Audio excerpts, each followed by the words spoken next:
இன்னைக்கு நம்ம 6ஆம் வகுப்புல இயல் 2 இருக்கக்கூடிய கற்கண்டு பகுதியில என்ன இலக்கணம் கொடுத்திருக்காங்க அப்படிங்கறத நாம இங்க பார்ப்போம். இந்த 2வது இயல்ல என்ன கொடுத்திருக்காங்க நமக்கு இலக்கணம் முதலெழுத்தும் சார்பெழுத்தும். இப்ப இந்த முதலெழுத்தும் சார்பெழுத்தும் என்ன அப்படிங்கறத இங்க பார்ப்போம். எழுத்துகள் 2 வகைப்படும். எழுத்துகள் மொத்தம் 2 வகைப்படும். அவை 1 முதலெழுத்துகள், 2 சார்பெழுத்துகள். ஃபர்ஸ்ட் நம்ம முதலெழுத்துக்கள் என்னென்னங்கிறத பார்ப்போம். முதலெழுத்துக்கள் 2, 1 உயிரெழுத்துகள் 12, 2 மெய்யெழுத்துகள் 18. இந்த உயிரெழுத்துக்கள் 12ம் மெய்யெழுத்துக்கள் 18ம் சேர்ந்து 30 எழுத்துகளும் முதலெழுத்துக்கள் எனப்படும்.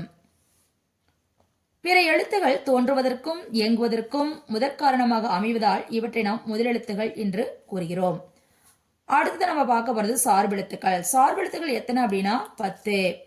உயிர்மை, ஆயுதம், உயிரிழபடை, ஒற்றளபடை, குற்றியலிகரம், குற்றியலுகரம், ஐகார குருக்கம், அவுகார குருக்கம், மகர குருக்கம், ஆயுத குருக்கம். இந்த 10 நமக்கு சார்பெழுத்துக்கள் நம்ம சொல்லுவோம்.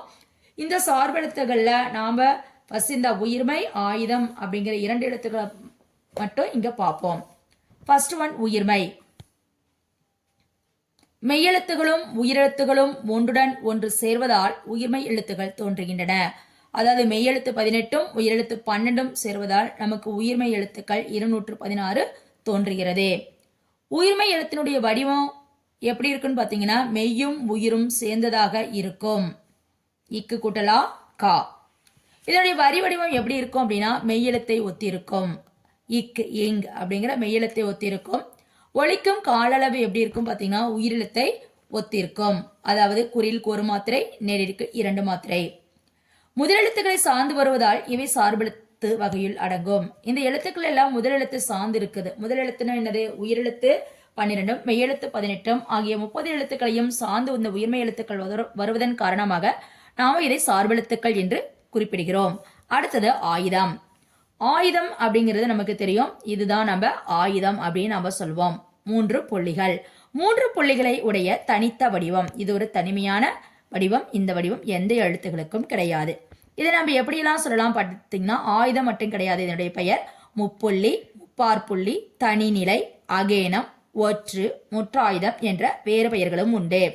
இது தனித்து இயங்காது. அக்குங்கிற எங்கேயுமே ஒரு வார்த்தையா நமக்கு வராது. இதுக்கு முன்னாடி நமக்கு தனக்கு முன் ஒரு குறில் எழுத்தையும் தனக்கு பின் ஒரு வல்லின உயிர்மை எழுத்து. வல்லின உயிர்மை எழுத்துனா கசட தபர பெற்று சொல்லின் இடையில் மட்டுமே வரும். எடுத்துக்காட்டு ஏ, அக், கு. கூக்குங்கிறது வல்லின எழுத்து. இது தனித்து இயங்காது. நுட்பமான ஒலிப்பு முறையை உடையது. உயிரையும் மெய்யையும் சார்ந்து இயங்குவதால் சார்பெழுத்து என்று அழைக்கிறோம். அப்ப இந்த உயிர்மை, ஆயுதம் 2மே சார்பெழுத்து நாம சொல்றோம். அடுத்த இதான் நம்ம என்ன பண்ணோம்? உயிரிழபடை, ஒற்றளபடை, குற்றியல் உகரம், குற்றியல் இகரம், ஐகார குருக்கம், அவுகார குருக்கம், மகர குருக்கம், ஆயுத குருக்கம் ஒவ்வொன்றிலும் இருக்கக்கூடிய வகைகள் அது அப்படின்னா என்ன அப்படிங்கிறத நம்ம அடுத்தடுத்த வீடியோவில் இங்கு பார்ப்போம். தேங்க்யூ.